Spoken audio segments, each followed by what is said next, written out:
মুর্শিদাবাদ জেলা গ্রামীণ চিকিৎসক সমিতি হরিয়ারপাড়া ব্লক কমিটির উদ্যোগে চতুর্থ হরিয়ারপাড়া ব্লক সম্মেলন ও জনসচেতন শিবিরের আয়োজন করা হয় হরিয়ারপাড়া ব্লক প্রাথমিক হসপিটালে। এই দিন উপস্থিত ছিলেন হরিয়ারপাড়া ব্লক স্বাস্থ্য আধিকারিক মাননীয় ডক্টর মোহাম্মদ সাফি, হরিয়ারপাড়া থানার মেজবাবু মাননীয় রফিকুল আলম মহাশয়, ছাড়াও ছিলেন মুর্শিদাবাদ জেলা গ্রামীণ চিকিৎসক সমিতির সদস্য শফিকুল ইসলাম, নুরুল ইসলাম, রমজান আলী, নবিরুল ইসলাম, আজাদ হোসেন, তর্তিপুর হাইস্কুলের প্রাক্তন হেডমাস্টার এবং সেন্টু শেখ। ছাড়াও ছিল অল ইন্ডিয়া রেডিও শিল্পী রঞ্জন কুমার দত্ত, বিশিষ্ট gynae surgeon doctor Mahfuz Alam সাহেব, ছাড়াও প্রায় 3 শতাধিক গ্রামীণ চিকিৎসক।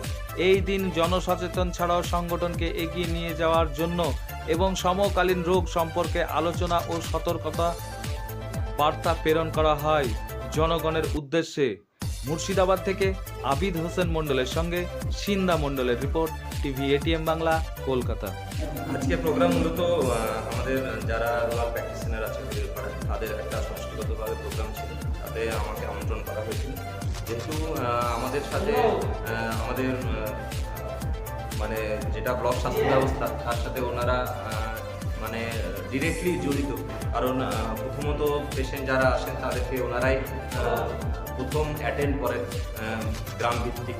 তো ওনাদের একটা বড় একটা কাজ এই স্বাস্থ্য ব্যবস্থাকে ধরে রাখা, এটা একটা কথা। দ্বিতীয় কথা হচ্ছে কিছু আমাদের যেমন ভেক্টর বর্ন ডিজিজ হচ্ছে ডেঙ্গু ম্যালেরিয়া, সেটা নিয়ে আমরা আলোচনা করছিলাম, যাতে মানুষ আরও সচেতন হয়, মানুষ অসুবিধা হলে যাতে চিকিৎসা নিতে ওনাদের কাছাকাছি ওনাদের থ্রু দিয়ে যেন হাসপাতালে আমাদের কাছে আসে। তার সাথে সাথে টিবি এবং অন্যান্য রোগ আছে। তো আমাদের এইটা নিয়ে একটা সভা ছিল, ওনাদের ব্যক্তিগত সভা, সেটা ওনারা কন্টিনিউ করছেন। স্যার, রাজ্যে বন্যা কবলিত হাই অ্যালার্ট, সেই ক্ষেত্রে প্রাথমিক স্বাস্থ্য কেন্দ্র এবং আমজনতার উদ্দেশ্যে আপনি কি বার্তা দিয়েছেন? বন্যা সতর্কতা বলতে আমাদের যদি ধরা হয় তাহলে আমাদের উত্তরের যে ব্লকগুলো আছে মুর্শিদাবাদের, শামসেরগঞ্জ, সুতি, জলঙ্গি, এগুলো বেশি এফেক্টেড। আমাদের হরিয়ারপাড়া খুব একটা সংকটজনক অবস্থায় নেই যদি বন্যার কথা বলা হয়। তাও আমরা সর্বতোভাবে প্রস্তুত। মানুষের জন্য আমরা এটাই বলবো, যারা বন্যাতে কবলিত হতে পারেন কিংবা হবেন আশঙ্কা আছে, তাদের প্রধান হচ্ছে পানীয় জলটা যেন শুধু থাকে।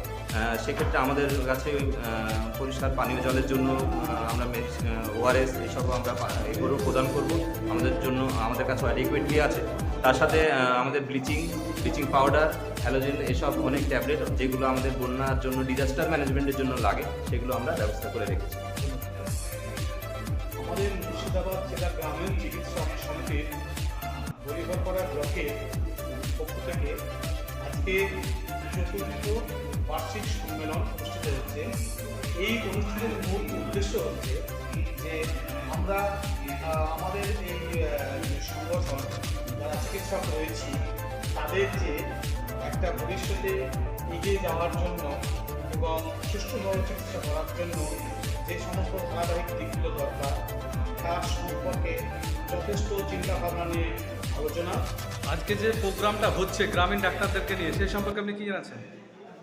হরিয়ারপাড়া ব্লক গ্রামীণ চিকিৎসক সমিতি, মুর্শিদাবাদ জেলা কমিটি এবং হরিয়ারপাড়া ব্লক কমিটির চতুর্থ ব্লক সম্মেলন অনুষ্ঠিত হয়েছে হরিয়ারপাড়া হসপিটাল অডিটোরিয়াম হলে। 3 বছর অন্তর আমাদের ব্লক সম্মেলন হয়। সেই নিয়ম অনুযায়ী আজও আমাদের ব্লক সম্মেলন 1 অক্টোবর 2024 মঙ্গলবার। আমাদের সংগঠনের যে ভাবধারা, যে আদর্শ, সেটাকে আমাদের পর্যালোচনা করার জন্যই প্রতি 3 বছর অন্তর আমাদের সম্মেলন হয়ে থাকে। আর এখানে এত সুন্দর, আমার বাড়ি বর্ধমান ডিস্ট্রিক্ট কাটোয়া, এত সুন্দর একটা পরিবেশের হসপিটাল, এত বড় এলাকা, তো এখানকার ফুটবল গ্রাউন্ড থেকে আরম্ভ করে যেগুলো রয়েছে কোনো হসপিটালে আপনাদের আমি দেখিনি। তো এই পরিবেশটাকে আপনাদের সকলেই এখানে সহযোগিতার হাত বাড়িয়েছেন। ব্লক ডেভেলপমেন্ট অফিসার গতকাল এসেছিলেন, বিলু ম্যাডাম, আমাদের রিজেন স্যার, সমস্ত দিকটা দিয়ে এটা চাইছি যে একটা ভালো হসপিটাল আপনাদেরকে উপহার দিতে, যেখানে মানুষজন এসে বা এবং পার্কের কথাও কালকে বলছিলেন যে ওদের মধ্যে একটা পার্ক করা যায়। তো প্রপোজালগুলো হয়েছে, আপাতত কাজ চলছে। আশা করি আপনাদের ভালো লাগবে। হসপিটাল আপনাদের বাচ্চা নিয়ে মনে হয় যে একটা হসপিটাল এলাম মনে করছি আমি আমার। তো আপনাদেরকে এই উপহারটা তুলে দেবো। আর আইসি সাহেব না, উনিও চান যে একটা পরিবেশ আমাদের থানা যেরকম সুন্দরভাবে হচ্ছে আপনার হসপিটালটা যেন আপনাদের মধ্যে সুন্দরভাবে উঠুক, মানুষজন আসুক, পরিষেবা বা আপনার সাথে হাত আপাতত উপহার দেব।